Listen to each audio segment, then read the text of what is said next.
যে ওনার যুগে এক বুজুর্গ ছিল, বুজুর্গের নাম ছিল আবু আব্দুল্লাহ রহমতুল্লাহি আলাইহি, মসজিদের ইমাম সাহেব ছিল। ওই এলাকায় এই আবু আব্দুল্লাহর মহল্লায় আবু আব্দুল্লাহ বর্ণনা করেন উনার মহল্লায় এক আবেদের আগমন হলো। আবেদ কিন্তু আলেম হওয়া জরুরি না, আপনারা সবাই কি মৌলবী নাকি? কিন্তু যদি আপনি আবেদ হন তাহলে আপনার পাওয়ার বাড়তে পারে। ওই এলাকায় এক আবেদ ছিল, আবেদের নাম শেখ হাজ্জাজ আবেদ রহমতুল্লাহি আলাইহি। সাধারণ দারিদ্র একজন মানুষ ছিল, দরিদ্র মানুষ, কিন্তু ইবাদত বন্দেগী এত বেশি করত যে তাকে ওলি বুজুর্গরাও চিনত।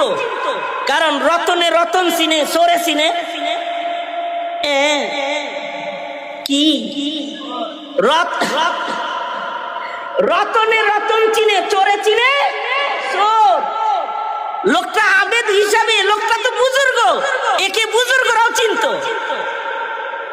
এই হাজ্জাজ আবেদ আবু আব্দুল্লাহ রহমতুল্লাহ আলাইহি মসজিদের দরজায় এসে দাঁড়াইছে। দাঁড়ায় বলে কি, এই আবু আব্দুল্লাহ, তোমার কোরআন মাজিদটা কি আমার একটু দিবা?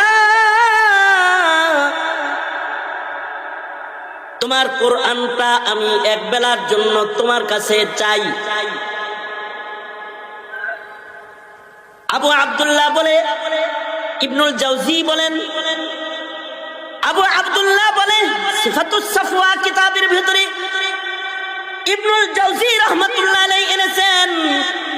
আবু আব্দুল্লাহ বলে কোরআন শরীফ চাইছে, একটা ভালো জিনিস চাইছে, এটা কেমনে না দেই? আমি আমার নিজের পড়ার কোরআন মজিদটা তাকে দিয়ে দিলাম,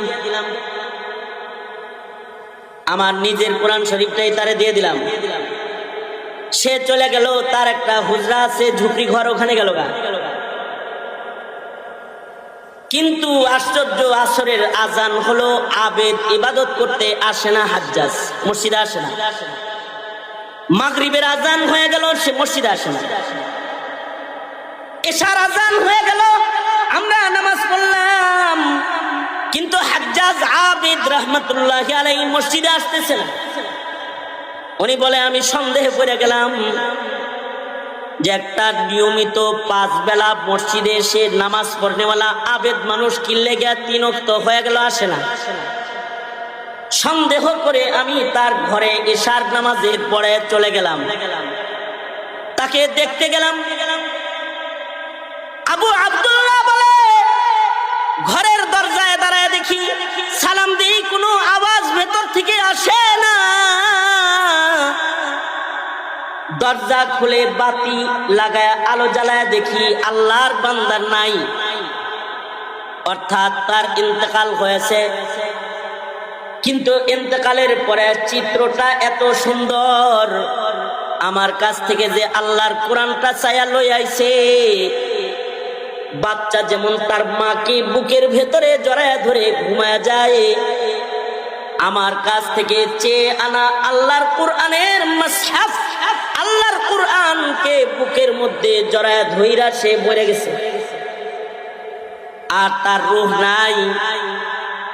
কিন্তু লোকটা এতটাই দরিদ্র, হত দরিদ্র যে তার গায়ে ভালো এমন কাপড়ও নাই যা দিয়ে তাকে কাফন করা যায়। রাতের গভীরে মানুষ কোথায় পাবো আমি? একা একা গোসল কেমনে দেব? একটা চৌপায়া হাজির করে চৌপায়াটা নিয়ে তার গোসলের ইন্তজাম করতে তাকে ঘরের কোণে রাখলাম। সকালবেলায় ইন্তজাম হবে গোসলের আর দাফনের। ফজরের নামাজে মানুষ আসলে সবাই নিয়ে বুজুর করে দাফন করব। মনে মনে ভাবতাছি আমার গায়ের চাদরগুলা তার কাফন হিসাবে দিয়ে দিব। কিন্তু তার লাশের পাশে কাছাকাছি আমি বসেছিলাম, হঠাৎ করে একটা আওয়াজ হলো। দেখলাম তার লাশের নিকটবর্তী একটা ভালো জায়গার উপরে ধবধবে 2টি ইহরামের চাদর কে যেন ছেড়ে দিয়ে গেল। চাদর 2টা চমকাইতেছে আর তার থেকে খুশবু বের হইতেছে। ইবনুল জাওজি বলেন তার থেকে খুশবু বের হইতেছে। আবু আব্দুল্লাহ বলে খুশবু বের হইতেছে। দেখে বোঝা যায় এটা জান্নাত থেকে আল্লাহর দেয়া তোহফা কিছু হবে। ভাবলাম কাফন তো হয়ে গেল, আল্লাহর বান্দারে আল্লাহ কাফন কুদরতি ভাবে দিয়ে দিল, আমার কাপড় আর তাকে দিতে হবে না। ফজরের নামাজে দাঁড়ায় গেলাম মসজিদে। আবু আব্দুল্লাহ বলে, আমি যখন মসজিদে নামাজ পড়াইতেছি, নামাজের পরে এই বুজুর্গ গোসল দিব, তাকে দাফন করব।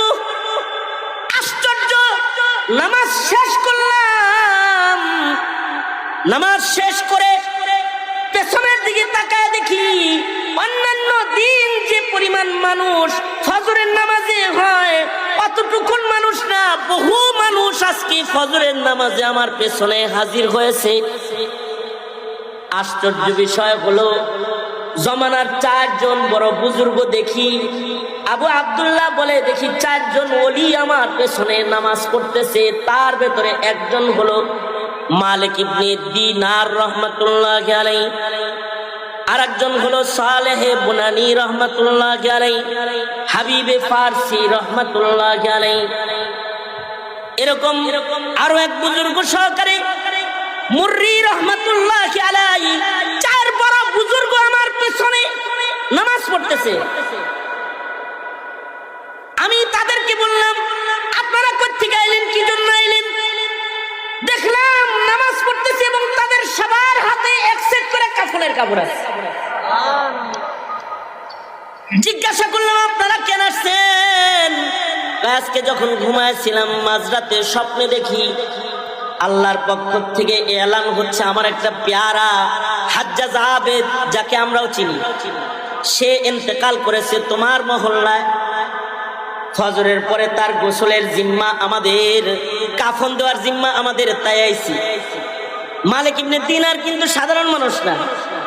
মালিক ইবনে দিনারও ইবাদত করতে করতে এত উঁচু পায়া, একদিন নৌকাওয়ালা ওনাকে বেয়াজ্জতি করছে, আর উনি আল্লাহ দিরহাম দাও বেয়াজ্জতি করলো আমাকে। মুরাকাবার হালতে ছিলেন, পকেটে হাতায় টাকা পায় না। নৌকাওয়ালা মনে করছে টাকা সারা জাহাজে উঠছে, ঘাড়ে ধাক্কা দিছে, আর উনি কয় আল্লাহ দিনার দেন। তো ফরিদুদ্দিন আত্তার রহমাতুল্লাহি আলাইহি উনি বলেন যে পানির নিচ থেকে মাছ দিনার ঠোঁটে লইয়া পানির উপরে উঠছে, বলে মালিক না, ওই যে অনেক দিনার আইছে। উনি 1 দিনার নিয়ে ভাড়া দিয়া বাকি মাছগুলারে কয় আমার হাজত পুরা হয়ে গেছে জাগা। বলা হয় এই কারণেই ওনাকে মালিক ইবনে দিনার বলা হয় যে ওনার দিনার চাইলে মাছে দিনার লয়ে আইছে। আমাদের লিগে যদি মাছে আনতো দিনার, তো 1 টাকা ভাড়া দিয়া বাকিগুলো রেখে দাও, এটা আমারে দিয়ে যায়, মাছের কাছ থেকে রাইখা দিতে। এই মালিক ইবনে দিনার ওই জানাজায় আছেন, ফজরের নামাজে আছেন। ইবনুল জাওজি ওনার কিতাবে লিখেছেন, মালিক ইবনে দিনার নামাজ শেষে তাকে বললেন, এ আবু আব্দুল্লাহ, এই হাজ্জাজ আবেদ সে কোথায়?